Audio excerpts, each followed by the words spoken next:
For today, we will be having our lesson on the fetus. Okay, so let us talk about the sperm cell and the ovum. So when we say the sperm cell, it is, or the ovum, it is the female sex cell and has two layers of protective covering, such as your corona radiata and the zona pellucida. So the zona pellucida is the inner one, and the corona radiata is the outer one. So the ovum lives for approximately um, 24 to 48 hours. The sperm cell, on the other hand, has three parts. I have shown you a picture in the last video that the head has its that the sperm cell, I'm sorry, has its head, neck, and the tail. So when we say the head, okay, of the sperm cell, it is responsible for the production of the acrosine and hyaluronidase. The acrosine and hyaluronidase are very important. Okay, what is it?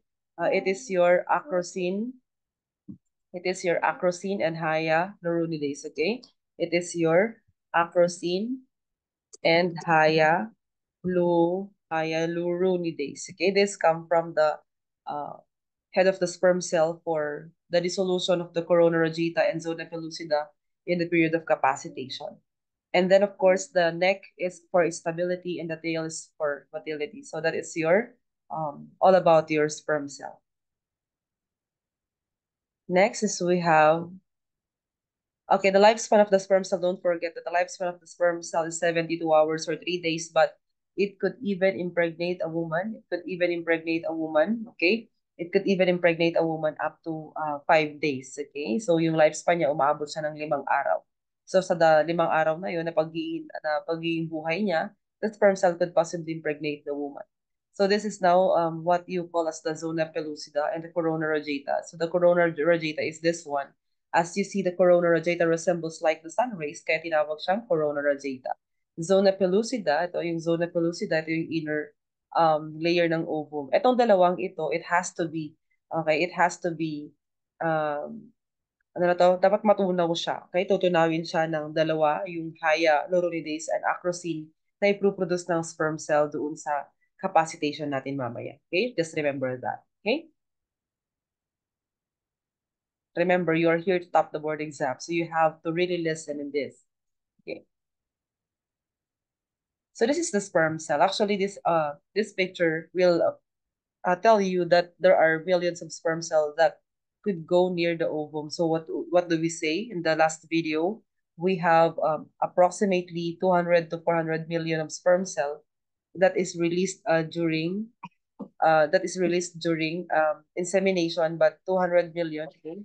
But 200 million could possibly reach the vaginal canal, and that 200 million, okay, 25% of which is ano pa siya, medyo abnormal pa siya. So pwede pa siyang mawala. Another one, ayan. So makikita niyo yung mga sperm cell habang parating sila doon. As they get closer to the ovum, okay? Pakonte sila ng pakonte.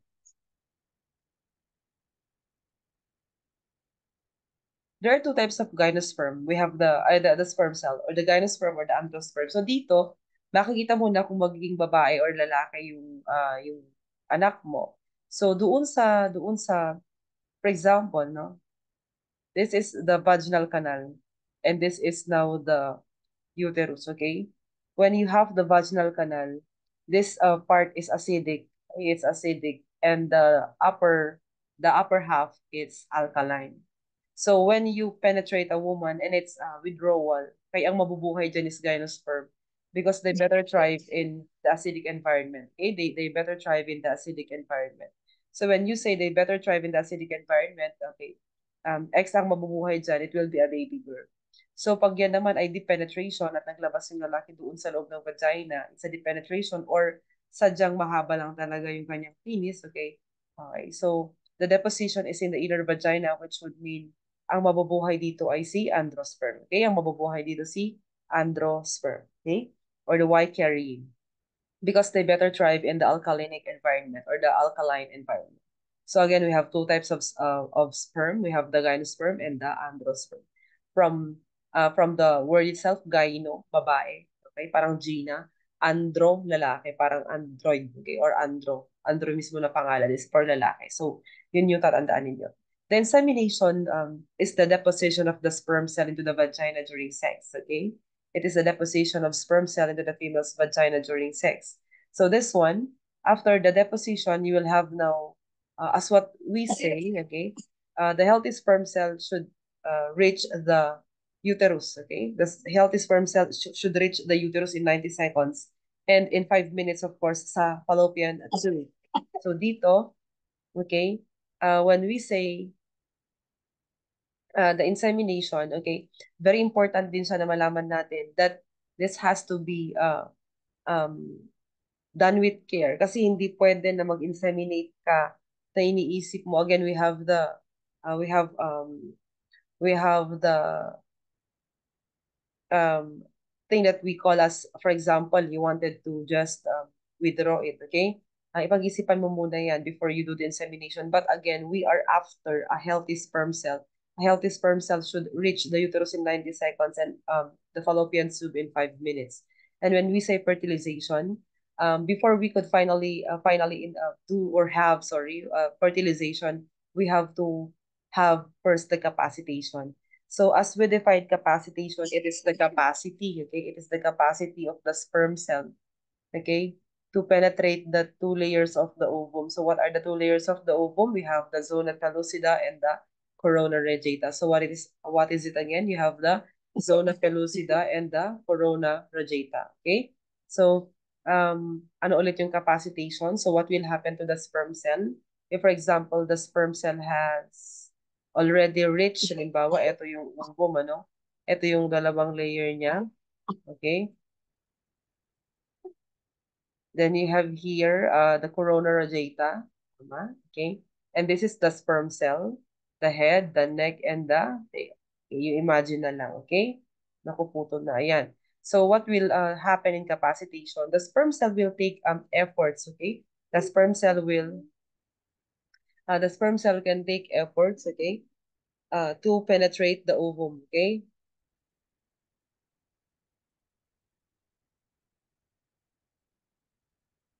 Okay. So anong gagawin niya? Sa ulo niya, maglalabas siya ng hyaluronidase and acrosine. Hyaluronidase and acrosine. Okay. Uh,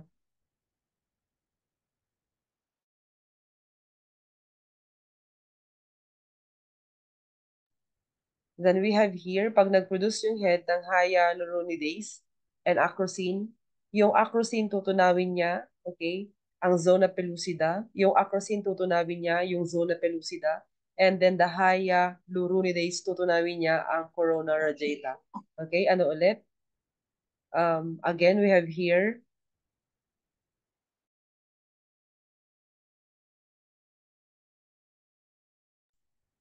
okay, so anong gagawin niya? They have, tutunawin niya ulit. Anong tutunawin niya? Yung dalawang layers ng ovum such as your zona pellucida and corona radiata. And then, paano niya matutunaw? May dalawang enzymes na manggagaling sa ulo niya. That is your hyaluronidase and acrosine. So, let me just write it so you will not forget it. So, the acrosine, okay, coming from the head of the sperm cell, the acrosine coming from the head of the sperm cell, tutunawin niya yung um, zona pellucida. So you would see from A to Z, okay, zona pellucida, okay, and then uh, the hyaluronidase, tutunawin niya naman, okay, tutunawin niya naman ang corona radiata, okay, tutunawin niya naman ang corona radiata. Ano ulit? Tutunawin naman daw niya ang corona radiata. So, again, capacitation are the efforts taken by the sperm, okay, to penetrate the two layers of the ovum to fertilize the egg. Okay, so that's capacitation. I'm sorry for the spelling of the hyaluronidase. It should be RO. Okay, hyaluronidase. Then we have here, this is an exact picture of what is capacitation or how capacitation looks like. Okay, nakikita nyo, pinapenetrate niya na yung dalawang layers ng ovum. So this one, please pay attention because you will now be studying about how this egg will be forming into a baby. So this whole thing here, from ovulation into the implantation of the baby inside the uterus, takes about 10 days. So this is what we call as about 10 days. So that could be 8 to 9 days, or 8 to 10 days, or from other book, it's 9 to 10 days. But it's about 10 days. So dito, ang tawag natin dito, this is what we call implantation, nidation, or conception, or pregnancy. Okay? Implantation, nidation, pregnancy, or conception. So what is it again? Implantation, nidation, or pregnancy. Okay? Or capacity, or what we call conception. Conception, nidation, pregnancy, implantation. Pare-pareho po yan. So as you see here, when we try to begin from here, okay, as you see, the ovaries will release mature egg from the Graafian follicle, and then it will be passed over to the fallopian tube, and then later on, uh, there is capacitation, and then there's fertilization. Then after fertilization, the cell will undergo cell division, and then the cell will become a blastomere, okay? It will become a blastomere. What is it again? It will become first a blastomere. Okay, blastomere. Pag meron na tayong 16 blastomeres, okay? Pag meron na tayong 16 blastomeres, tatawagin na natin siyang morula. Morula ang tawag natin sa kanya because it resembles like a mulberry. And then the morula will be the one to float inside the uterus on day 4 until the morula becomes a blastocyst. And then the blastocyst will be implanted into the uterine endometrium. But as you see, there is a blue thing here. Okay, the blastocyst is implanted by the trophoblast cells. Okay, yung trophoblast cells. Ano daw? Yung trophoblast, that is what we call as your okay? That is what you call as your tro, trophoblast cells. Okay, this is what you call as your trophoblast cells. So your trophoblast cells ang panggagalingan ng human, okay, ng human chorionic, chorionic, ito yung panggagalingan ng human chorionic gonadotropin, okay, gonadotropin. Ano daw? Ito yung panggagalingan ng human chorionic gonadotropin, or your HCG. Tandaan nyo guys ha, ang the HCG will give you a positive pregnancy test. It will give you a positive pregnancy test. Okay, pregnancy test first. Okay, first from the urine. Okay, I'm sorry, from the blood or the serum first. And then later on, makikita mo na siya sa urine approximately uh, just after you find out na nasa serum na siya. Okay. And then the HCG, siya din yung, I'm sorry, the trophoblast. Okay, the trophoblast. Or before we go to the trophoblast, we still have to discuss HCG. The HCG, do not forget that the HCG prolongs the life of the corpus luteum. It prolongs the life of the corpus luteum for the corpus luteum to continually produce progesterone. Again, the purpose of progesterone is to keep the baby alive, okay? To keep the uterus nutritionally abundant with blood for the baby to survive. So, ang HCG ang magpapahaba ng buhay ng corpus luteum. So, yung trophoblast, aside from yung trophoblast is siya yung nagpo-produce ng HCG. Okay, siya din po yung panggagalingan ng other products of conception. Pag sinabi natin products of conception, yung laman ng uterus mo during pregnancy. So that would be your baby, your placenta, your umbilical cord, your membranes, and your amniotic fluid. So from the 5 products of conception na manggagaling sa trophoblast mo dyan, manggagaling sa kanya ang placenta, umbilical cord. Sa kanya din magagaling yung umbilical cord and the membranes. When we say the membranes, okay, when we say the membranes, we pertain to your chorion and amnion. Okay, we pertain to your chorion and amnion. Again, we pertain to your chorion and amnion. So what is it again? We pertain to your chorion and amnion. So ulitin natin, the blue one there is the trophoblast. Yun yung parang chorionic villi. Siya yung magkakapit actually sa baby doon sa uterine endometrium. And from that time on, pag kinapit niya na doon sa uterine endometrium, ano, okay, pag kinapit niya na sa uterine endometrium, may bleeding yan. Ang tawag natin dyan is implantation bleeding. Okay, ang tawag natin dyan is implantation bleeding or what we call as the last menstrual period. Okay, this is the bleeding coming from directly from the implantation of the baby. So that is what we call as the implantation bleeding or the LMP, and it is characterized as scanty brownish and will not saturate a single napkin. Malit ano yung blue na yon? That is your trophoblast cells na yan ang panggagalingan ng human chorionic gonadotropin that will prolong the life of the corpus luteum, for the corpus luteum to continually produce progesterone to keep the baby nutritionally abundant with blood inside the uterus.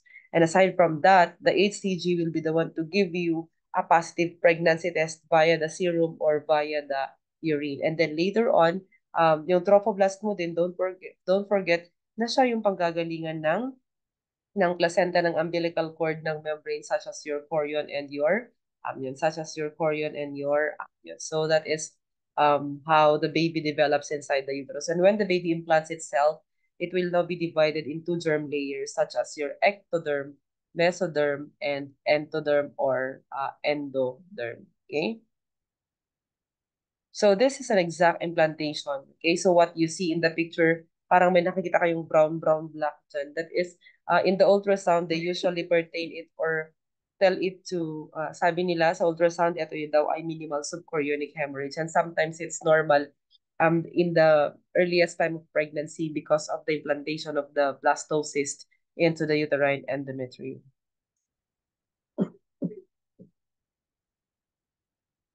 Okay, so this is the early implantation moment.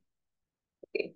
So the development of the zygote, if you will try to see, okay, yung sinasabi nating mitosis or cleavage, ito yung drinowing ko kanina, medyo pangit-pangit ano guys, na you have the zygote ang tawag mo sa kanya pag fertilized na siya. Don't forget, okay, yung tinatawag natin na OZEP, okay? Ovum, zygote, embryo, fetus, okay? What is OZEP? Ovum, zygote, embryo, fetus. Ano daw ulit ang OZEP? Ovum, zygote, embryo, fetus. So that is your OZEP, okay? The ovum, zygote, embryo, fetus, okay? So again, what is it? Your ovum, zygote, embryo, fetus. So from the zygote, it will now become a blastomere, and if there is a 16 blastomere, we call it morula, and then it will become the blastocyte, the blastocele, or the blastocyst. Okay, so that is your blastocyte, blastocele, or blastocyst. Then it will develop into a naughty baby girl, like my naughty baby girl. Okay, okay, so this is how it looks like, okay, from the insemination, capacitation into mitosis or cell division to a blastocyst, and then from a blastocyst to a morula, and then a morula, I'm sorry, blastomere to morula, and then from a blastomere, again, blastomere to morula, I'm sorry for that, and then morula to a blastocyst, and then to an embryo, and to a naughty baby that doesn't sleep early at night. Okay, guys, as we are discussing right now, my school age here is watching me. And she's trying to get my attention by coughing and coughing. Okay? She's so cute.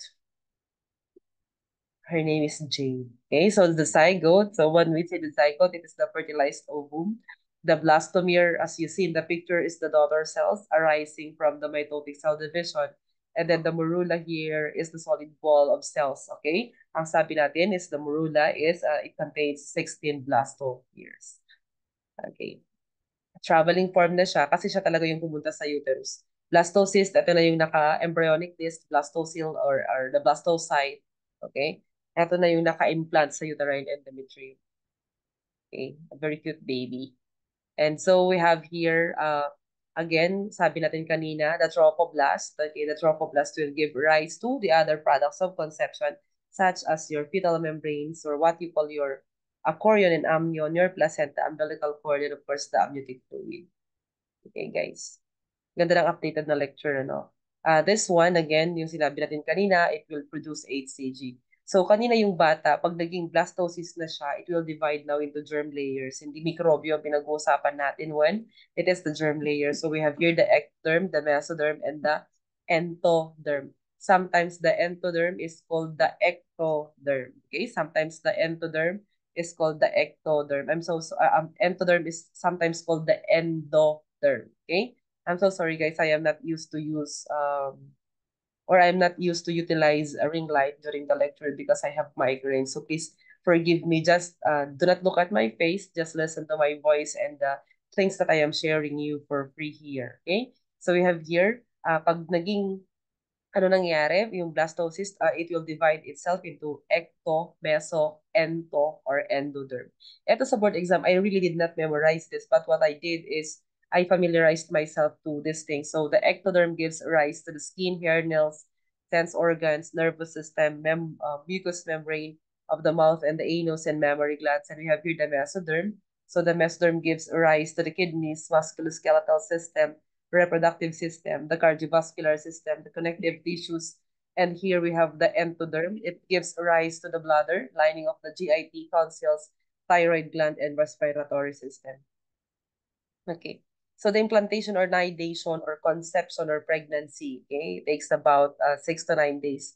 And the average is 7 days, but it could be just less than 10 days, okay? So the trophoblast has its two distinct layers, okay? We have the cyto. The cytotrophoblast is actually the most important one because, again, it gives protection to the baby against syphilis until the second trimester of pregnancy. Okay, again, the cytotrophoblast or the Langhans layer protects the baby against syphilis until the second trimester of pregnancy. And we have here the other layer. We have the syncytiotrophoblast outer layer that produces hormones. Okay. So we have here the fetus. Okay, remember this is the fetus. It's cute. Okay, and it will again turn into a cute baby, a naughty baby who doesn't sleep early at night. Okay. Okay. So we have here the fetus. Okay, so the chorionic villi. Don't forget that we also have the chorionic frondosum and the chorion leaf as we define this. The chorion frondosum or the chorionic frondosum responsible for absorbing nutrients and oxygenation from maternal bloodstream. How about the chorion leaf? It forms the chorionic membrane. So yun yung mga actually, guys, yung decidua was the former endometrium. Okay? Ang tawag natin noon, ang tawag natin dyan is dati, ang tawag natin is endometrium. Okay?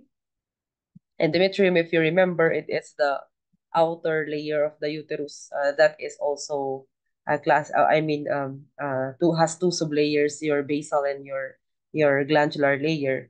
So the endometrium becomes endometrium ang tawag natin dyan pag hindi ka pabuntis. Pag buntis ka, ang tawag mo decidua. Pag nanganak ng babae, ang tawag mo sa kanya ay lochia. Okay? Your lochia will be your rubra serosa and alba. Okay? Ang kulay niyan from the rubra red, serosa pink, alba white. So may I just remind you once again that the decidua was the former endometrium. So it is the endometrium, decidua, and the lochia. So we have here, again, the decidua during pregnancy. Okay? That is the decidua during pregnancy. Actually, guys, hindi talaga ako magaling mag-lecture but I am very sure that what I am telling you is true. Okay? Ayan. Nag-update talaga si ma'am. So, it is not just your way of how you do the lecture, but you have to make it sure with full integrity that you are giving your best to your students and the right thing that they need in the board exam. Ayan. Andito tayo to top the board exam. Hindi tayo graduate or nakapag-nursing or nakapasok sa nursing kung mahinang lang tayo. Remember that you have to pass the board exam. Okay? So here we have here the decidua parietalis or the vera. It is under the decidua basalis. The decidua basalis is the layer where the implantation take place, and the decidua capsularis encloses the blastocyst after implantation. So we have here this is the picture of the decidua. Okay, another one. Ayan, ang cute-cute. Pag-ibot na lang sa board exam, they will not allow you to have the anatomy and and then you will have to label it. Okay, kasi kung ganyan ang nangyari, di ko alam if I will be going to pass the board exam. But it's really, naman, understandable where the decidua are.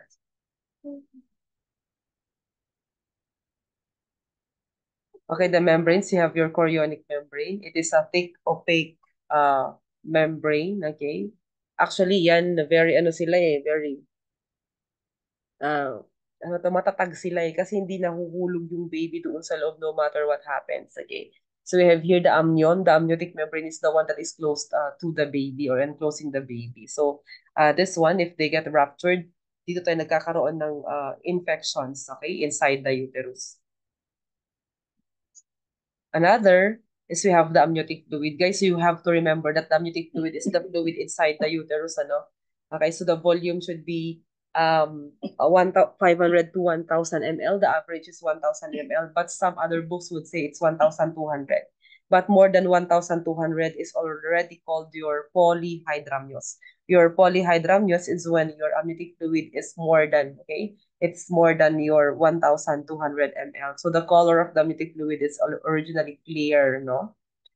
Ang Diyos ko, nakakapag-ano na ako ng no. Baka di na ako matapos-tapos doon sa no. Okay? So you have here Shiminat. Shiminat. Okay, Shiminat pa rin pala. Okay, we have here the straw colored. Okay? Nagiging straw colored siya because of the presence of the vernix caseosa. I-relax lang natin yung pagla-lecture. Huwag nating masyadong seryoso. Okay? So, ma'am, bakit siya nagiging straw colored? Because of the presence of the vernix caseosa. Okay, vernix caseosa. So the presence of vernix caseosa, actually the vernix caseosa is just like the star margarine that encloses the baby during the birth of the baby. Pero during our time when I graduated, when I before I took the midwifery board exam, guys, alam nyo yung vernix caseosa pinapatanggal yan ng CI, yung oil bath namin. But evidence-based practice have proven that the vernix caseosa is preventing infections to the baby. And of course, the vernix caseosa is ano na to, parang mas pinapainit niya. Thermoregulated yung bata because of its presence. Kaya ang tinatanggalan lang namin yung mga nasa mata niya, nasa mouth niya, sa face niya. And then we let the drop light na para siyang dairy cream na ano na lang, ano na to, na matutunaw na lang. So the composition of the amniotic fluid is 99% water, 1% solid particles. It contains albumin, urea, uric acid, creatinine, less than sphingomyelin, bilirubin, and vernix caseosa. Mga ano yung lecithin at saka sphingomyelin. Your lecithin and sphingomyelin, okay, are your lung surfactants. When you say your lung surfactants, okay, these are very important to ensure that the baby could live outside the womb of the mother or extrauteri. Actually, your CI would tell you that the ratio, if the ratio of the lecithin and sphingomyelin is 2:1, okay, if the ratio of the lecithin and sphingomyelin is 2:1, and then ibig sabihin nito, okay, that the baby is now viable, okay, or the baby have the ability to, or has the ability, I'm sorry, to live outside the womb of the mother. So that is your lecithin and sphingomyelin. But there are other lung surfactants na hindi pa masyadong napapag-usapan, like your phos phosphatidylglycerol, okay, phosphatidylglycerol. This is how it's spelled in the book na nakita ko. Forgive me kung iba na, okay? Phosphatidyl, phosphorus. Wala pa namang spelling sa board exam, guys. So, don't worry. Phosphorus and phosphatidylinositol. Okay? Ito yung mga other lung surfactants ng baby na hindi masyadong napapag-usapan since in the board exam kasi laging si pinaka most abundant ang meron si lecithin at saka si sphingomyelin. But for patients with gestational diabetes mellitus, ang pinaka-importante na kukunin natin is the phosphatidylglycerol, okay? Kasi dito, pag nag-amniocentesis tayo or kumuha tayo ng amniotic fluid from the mother, tapos nadagdagan siya ng konting blood sa specimen, magkakaroon tayo ng false positive result if ang kukunin natin is lecithin at saka sphingomyelin. Pero pag phosphatidylglycerol kasi ang kinukuha natin, mas sure tayo na kahit mahaluan niya ng dugo, it will still give us the very definitive result of the test. Okay? So, para makasiguro natin mabubuhay ang batang may gestational uh, diabetes mellitus ang nanay, so we have to check for the phosphatidylglycerol instead of the most abundant lung surfactants, your lecithin at saka sphingomyelin. Guys, ang cute-cute ng anak ko. She's watching me and I like her so much. Okay? Okay. Oh, nag-aagaw attention talaga siya, guys. Okay, so you have here, it is chiefly composed of maternal serum and No, no. They are not here. They will be just watching my video through the YouTube. Okay? Oh, yeah, you can wait for me. I love you.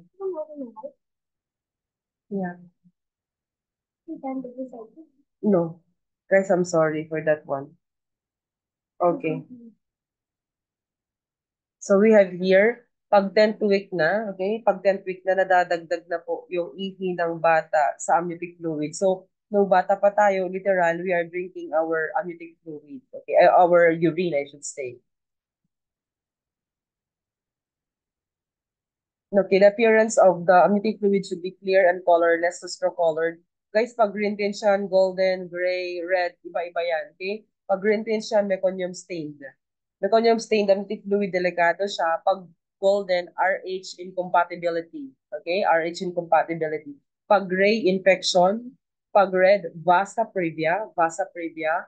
Pag black, or coffee colored, it's fetal death. Okay, and the pH of the amniotic fluid is 7.0 to 7.25, and the specific gravity is 1.005 to 1.025. What are the functions of the amniotic fluid? We have here, number one, it protects the fetus, of course, kasi pag sinuntok ka, at least may paglalangoyan yung fetus. Always allows freedom of movement. Okay, dyan actually tayo na train na maging swimmer. Okay, dyan yung musculoskeletal development, ina-allow talaga siya ng amniotic fluid. That is why we have to have ample amount of amniotic fluid when we get pregnant. And siya na rin, dyan umiihi yung bata, yan yung iniinom niya, iniinom niya. Okay, so it is the source of oral fluid. So kailan siya ulit umiihi dyan, nadadagdag dyan yung ihi niya, 10th week of pregnancy. Okay. So dito guys, ganyan talaga yung itsura. Hindi siya naka-headset guys, hindi siya naka-headset. Ganyan talaga yung itsura ng bata sa loob. Pag ito naman, okay, this is green pinch. As you see, yung bata nakatae siya. Okay, nakatae siya doon sa loob. Pag ang unang tae kasi ng bata, we call it as your meconium. Meconium is the first stool of the baby na dapat ilalabas pa lang niya during his or her first 24 hours of life outside the womb of the mother. Pero there are even chances that you see in the hospital na yung baby nagtae na siya doon sa loob.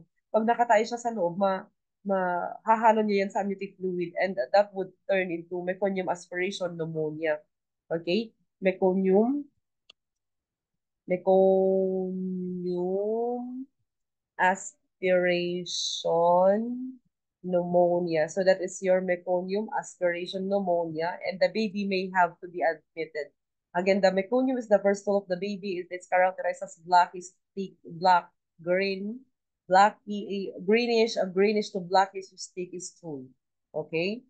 So, bawal yan na ma-aspirate ng bata kasi magko-collapse yung lungs niya, pwede siyang mamatay because of meconium aspiration pneumonia. Okay? Next tayo. So again, if the amniotic fluid is green, it is what we call as meconium stained. It could lead to meconium aspiration pneumonia. So basic lang muna tayo. Baka mabigla kayo kasi pag okay, this is actually the red amniotic fluid. Yung red amniotic fluid, actually marami nang basa-basa ito na nagawa. Pero ang talagang tawag dyan is vasa previa. As you see, in the umbilical cord, okay, nakita nyo, yung umbilical cord kasi ng bata, guys, originally, ano yan eh, uh, sorry for the picture, mali ang dami niyang pinakita. Yung umbilical cord ganyan. Tapos doon sa loob niya, may tatlong, may dalawang vein. Okay, halimbawa dalawang vein. At saka isang, I'm sorry, dalawang artery at saka isang vein or ava. So we have two arteries and one vein. Two arteries and one vein. Yan yung laman ng umbilical cord. Plus meron siyang tinatawag na Wharton's jelly dito sa loob. May jelly yan, okay? Wharton's jelly ang tawag doon. Makita niyo din siya mamaya. It protects actually the cord para hindi magkaroon ng torsion. So what happened in Vasa previa? Ayan, na-expose yung yung umbilical cord. Okay, nawala yung epithelium or yung covering ng umbilical cord, nawala siya. Nawala din yung Wharton's jelly, na-expose yung umbilical cord. So, nung na-expose yung umbilical cord, ayan, okay? What happened? Yung dugo na nanggagaling doon sa any of the ava, okay, nadagdag na doon sa amniotic fluid. So it turns the amniotic fluid into red. And this is a medical emergency. The baby has to be born or have to be born immediately or subjected to cesarean section. Kailangan talaga yan. Magkakaroon kasi siya guys na tinatawag na uteroplacental insult. deficiency. And of course, the amniotic fluid aids in the diagnosis of maternal and fetal complications or aids in the fetal descent during labor. Siya din yung tumutulong kung bakit nakakababa yung bata. So, the umbilical cord or the pulleys, okay, it maintains or it is, the main function of this is to carry oxygen. Kaya pag yan napuputol, naiipit, natitwist, okay, nagkakaroon ng problema yung bata. So, yun yung sabi ko, it contains two arteries and one vein. The length is 50 to 55 centimeter long, 2 cm in diameter, and there is a Wharton's jelly inside it. So, before we finish our lecture, pakita ko lang sa inyo yung placenta. Placenta, okay, ang unang naging placenta natin ay si corpus luteum. Don't forget na ang naunang placenta natin ay si corpus luteum. And of course, the placenta reaches maturity at 12 weeks gestation. Okay? Ayan, ganyan ang placenta. This is actually the fetal side, the shiny fetal side, okay? It is where the umbilical cord is inserted at. And this is the dirty maternal side. The dirty maternal side, okay? Yung dirty maternal side na yan, yung dirty maternal side na yan, it contains cotyledons. In the other books, you could see that the cotyledons is numbered as 15 to 30, 20 to 24. Pero this one, ang sabi ng evidence-based practice, the numbers of cotyledons in the placenta of a woman from the other is different. So you don't have to count for the placental cotyledons, but you have to inspect for its completeness. Okay, the placenta weighs 500 grams. And later on, okay, yung ano yan, yung maternal side na yan, ano yan, obsolete na yan, guys, ha? Wala na tayong number of cotyledons. Okay, para makita if nakikinig kayo sa akin. So, wala na tayong number of cotyledons. So, you don't have to count, you just have to inspect it. So, yung placenta, siya talaga yung multi-organ system ng bata. Siya lahat yung organ ng bata. Ganyan yung itsura, okay? So, the placenta, ganyan. Noon, the placenta was considered the twin of the baby. Kala nila yan yung Robinson, no? Yung Robinson na pag may ahas na kakambal. Kasi parang inisip nila na yung placenta para siyang ahas. So parang ang ginagawa nila dyan is parang nililibing din nila na parang kambal talaga ng bata. So we have abnormalities of the placenta before we end tonight's lecture. Okay? Kasi ang Zoom is, sorry, I'm using the free one. Okay? Abnormalities of the placenta muna tayo. So this is the bipartita. As you see, the placenta is divided into two lobes. Okay? Bipartita. Nakikita nyo yun sa DR. Pag duplex naman, wala na siyang covering. As in, they are completely separated. Okay? Ganyan yung duplex. Parang kayo lang ng ex mo, separated jaws. Okay? You have here Succintoriata, para siyang dragon balls. May accessory lobe siya. Okay? That is your Succintoriata. And then the ring-shaped placenta as in para siyang circle lang talaga. And minsan these are reasons na makita mo na yung bata could possibly have mental or growth retardation or postpartum or antepartum bleeding na hindi nakita ng doctor nung una. Okay? The fenestrated placenta para siyang kalbo. Okay? Kasi merong mga part na parang walang laman ganyan. So that's the fenestrated placenta. A part of it is missing. Circummarginate, ito naman, para siyang yung dirty maternal side, kinover niya na yung fetal side, yung shining fetal side. Okay? So this is the circumvallata. Kung makikita mo yung circumvallata from that of the placenta normal, okay? Yung circumvallata, yung choreo niya nag-advance lang doon sa mismong placenta. So that is the circumvallata. But typically, the most important na discussion natin dito is the accreta, incarita or pericarita. So before I end, sana umabot tayo, ano? Okay. So we have here the accreta. Okay, the accreta, the placenta is deeply implanted in the uterine endometrium. Dito lang siya. So dito, ginagawa natin DNC, dilatation and curettage, or DNE, dilatation and evacuation, or MVA, manual vacuum aspiration. So, accreta is deeply implanted. Pag hindi lumabas yung placenta ng 20 minutes, guys, during delivery, ibig sabihin deeply implanted siya. It could be an accreta, increta, or pericarita. So, pag yan accreta, it is deeply implanted in the uterine endometrium. Working ginagawa, DNC, DNE, or MVA, dilatation and curettage, or dilatation and evacuation, or manual vacuum aspiration. Si increta naman, guys, makita nyo dito, no? It is deeply implanted in the uterine myometrium. Dito, uterine myometrium. So, ang ginagawa dito, hindi na siya niraraspa. Okay? Ginagamitan na siya ng methotrexate. Methotrexate actually is the drug of choice for ectopic pregnancy.